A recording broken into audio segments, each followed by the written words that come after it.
have Yeah. one in there. Also with the forms, just keep in mind that everybody can't always read that well. And the other piece is, even if they can't, sometimes cognitively, they don't always understand what the question is asking. So even though you see they've written stuff down on those forms, the depth and their understanding of what they answered and how they responded may not really be addressing. So that's why it's really good to get a grasp of these, and as you gain experience and learn your flow, how to get more information out of them beyond what they provide on just the paperwork.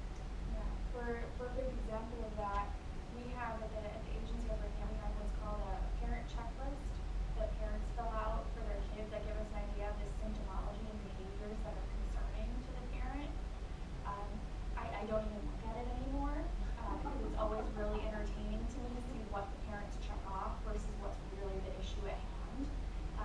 I learned that after parents, as well as when I had 18-year-olds filling out their adult checklist, they check off homicidal and suicidal, and then I ask them about that, and they say, well, sometimes I just get so angry, I just want to like punch somebody. And I'm like, okay, do you want that person to die? No, I'm just really angry. Not homicidal, nor is that suicidal, right? So there's a lack of understanding of what that really is. Or they'll check off addiction, and I'll start asking them a question to see, is it an addiction? And it's not. It doesn't meet our qualifications for addiction even remotely close. So their perception versus what's really clinical can be very, very different. People may describe things incorrectly. They may come in saying they're depressed when really it's anxiety. Right? So we take what they say at face value, and then we do the work of exploring what's really going on, which is why it's so important to ask these questions and really explore out. Yeah, Jeremy? Is it really that critical to get all this early? Yes. Because I read through the questions you're supposed to ask for this, and I think about the whole idea of sitting in an intake session. It seems very clinical. And given that fostering the alliance is so important early on, I could just see this being detrimental to the relationship.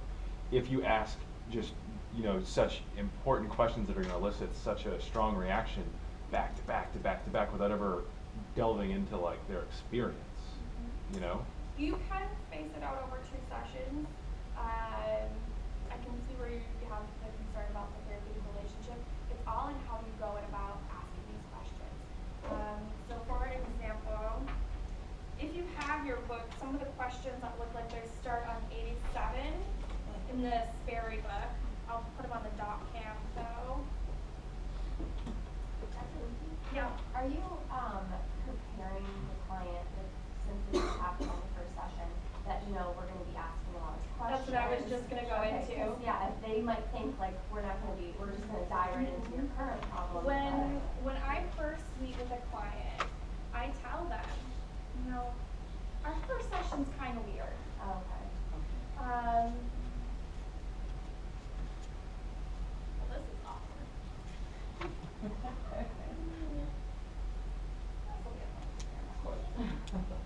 Tell me when it's straight.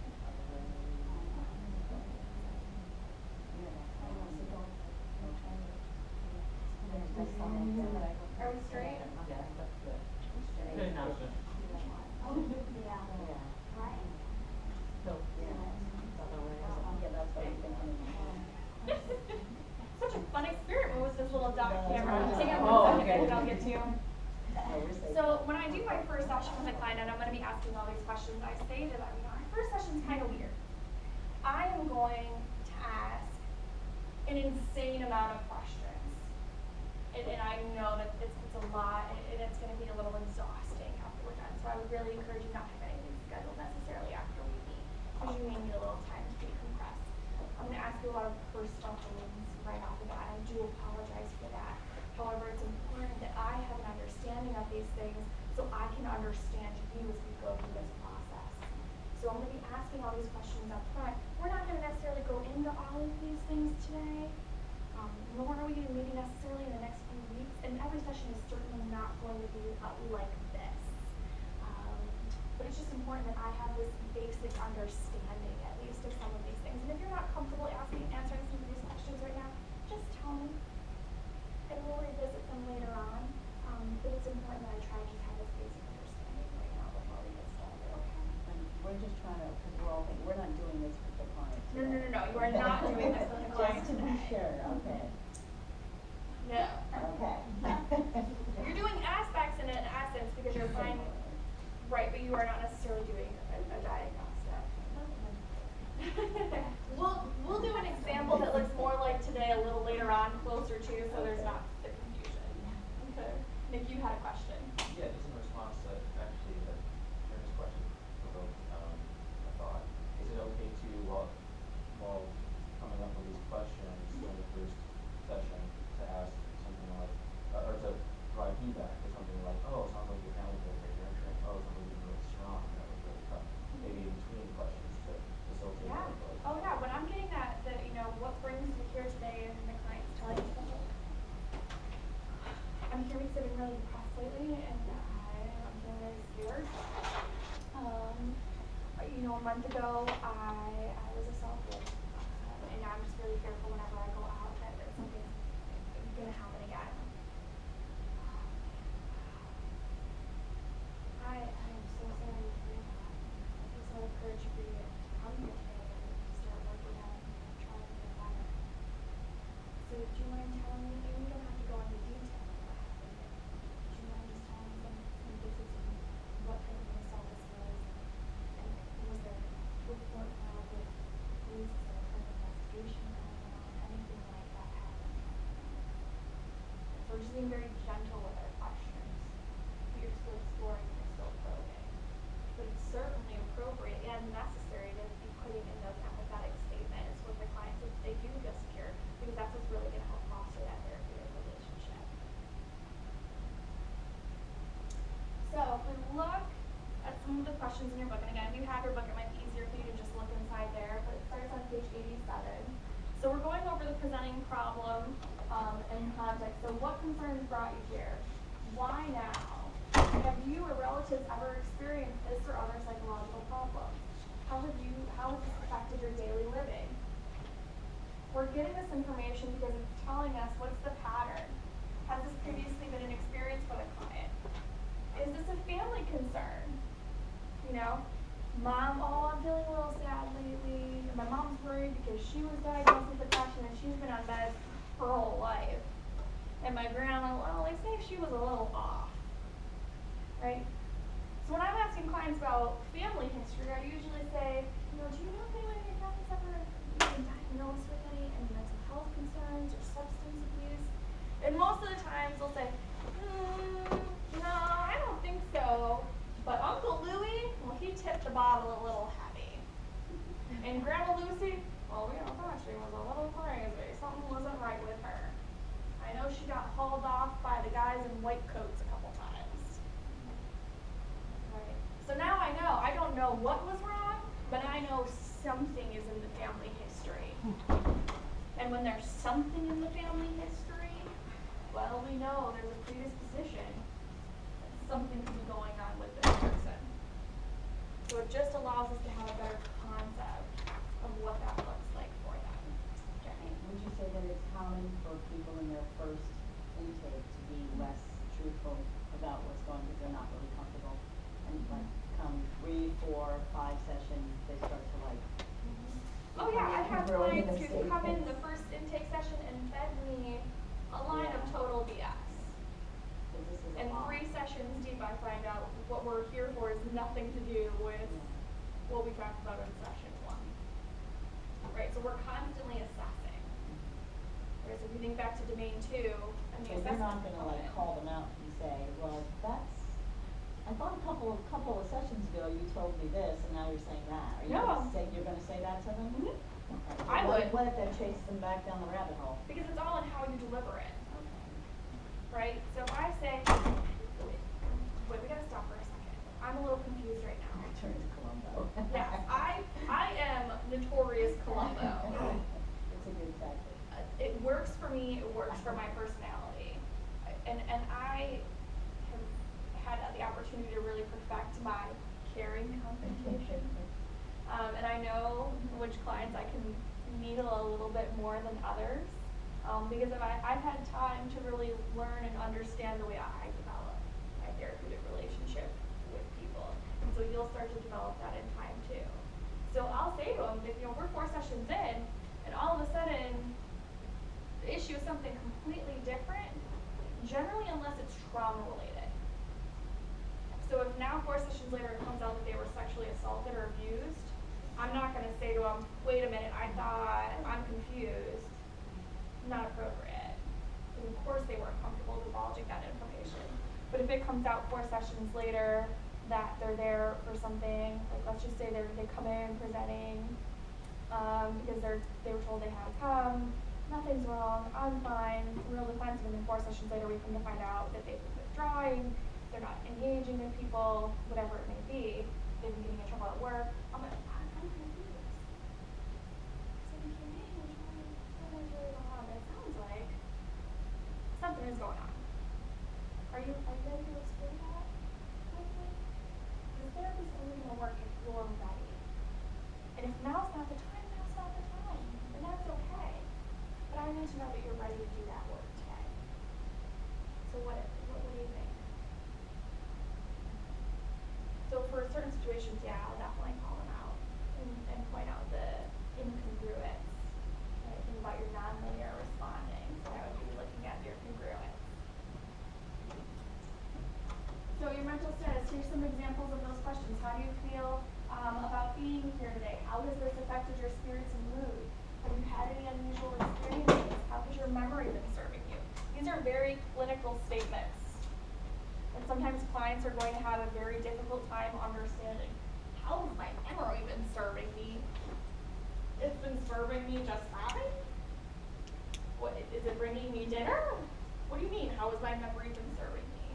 Right? This is giving you what the questions look like. You gotta make these your own, or it's not gonna work for you. Because if you try and read out of a textbook, you're gonna fail with that therapeutic relationship. And making those questions your own makes a difference in developing that relationship with the client. So this tells you what we have to ask. This isn't necessarily how I would encourage you to ask those questions. Maybe to start off, sure, you can ask in this way, just because it'll maybe make you feel a little bit more comfortable as you're in your level 1 stage. But try and think, how might you ask these questions? You know, so, Jackie, how do you think you might make the question, how has your memory been serving? So we're trying to assess their memory. How might you make that question your own? Well, this isn't fair, 'cause I used to work with Alzheimer's patients. Oh. And I used to say to them, because I'd have to go to their home, and I'd be like, so Lucy, what are we watching? And she would say, oh, it's my favorite show, it's my stories, oh, you know what? I'd say, what time does that come on? And because, you know, maybe I want to watch that too. What time does that come on? And what's that lady's name? What's that lady's name? And that's how I would do it. Yeah. That's a great example. I see you were the right person to ask. Right? So it's all about making these questions your own. Uh-oh. That was again? That's the way I had it the first time. I hated these guys. I see upstairs, it's so nice because you just put it on the thing and it's done. These you gotta like. Apparently not the doctor. Not this one. I couldn't figure that out. Yeah. Okay. That's good enough. So we're looking at safety. So have you ever thought about hurting yourself? So I may say, you know, when you're feeling so sad and depressed and hopeless, I'm wondering if you've ever had any thoughts of wanting to hurt yourself. And what that felt like for you. Or they told me they cut. Okay. So what happens right before you cut? What do you feel after you cut? Now, I'm wondering, when you make that decision to cut, are you hoping that you will pass away and won't be here anymore?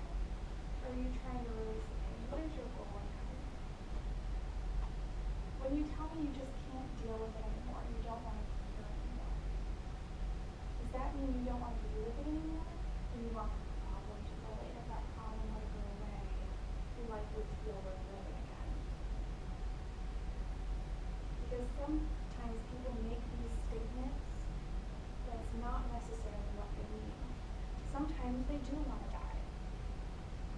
Other times, they just want the problem to go away, and if this problem would go away, they would be okay. I can work with that. Someone who is resigned to die, we can only try and find something to help instill hope in them again. Looking for those small little pieces of something that brings them joy. Do you have anything coming up in the next couple of days, weeks, months that you've been looking forward to? Well, you've got your family reunion in 3 months. That sounds really exciting. Oh, you're going to see your favorite cousin? That's awesome. I wonder what that would be like if you weren't there to see your cousin. Right? So finding those tiny little things, I don't care how minuscule it is. I don't care if it's the season finale to their favorite show is coming up in 3 weeks. What's that? Can't miss that. You can't miss that. You gotta know who A is. Okay, that reference is lost on almost everybody. I have a problem with young adult TV. It's an issue. I can deal with it. I own it. So I watch Pretty Little Liars. But darn it, I just want to know who A is. I can't go anywhere until I know who A is. Who is torturing these teen girls, and how are they still in high school, darn it? And if they graduate, I'm going to be really mad because they are never in school.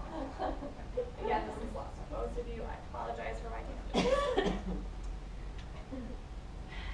Anywho, right, so we're looking for that tiny thing. I don't care how small it is. I don't care if new Jordans are being released in a month and